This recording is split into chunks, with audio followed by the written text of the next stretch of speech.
The way to govern cities or dominions that, previous to being occupied, lived under their own laws. When those states which have been acquired are accustomed to live at liberty under their own laws, there are three ways of holding them. The first is to ruin them. The second is to go and live there in person. The third is to allow them to live under their own laws, taking tribute of them, and creating there within the country a state composed of a few who will keep it friendly to you. Because this state, being created by the prince, knows that it cannot exist without his friendship and protection, and will do all it can to keep them. And a city used to liberty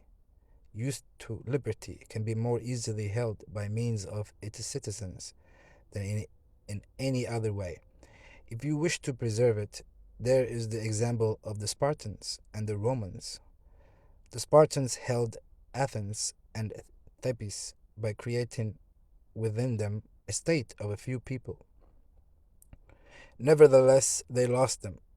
The Romans, in order to hold Capua, Carthage, and Numantia, destroyed them, but did not lose them. They wanted to hold Greece in almost the same way as the Spartans held it, leaving it free and under its own laws. But they did not succeed, so they were compelled to destroy many cities in that province in order to keep it. Because in truth, there is no sure method of holding them except by ruining them, and whoever becomes ruler of a free city and does not destroy it can expect to be destroyed by it, for it for it can always find a motive for rebellion in the name of liberty.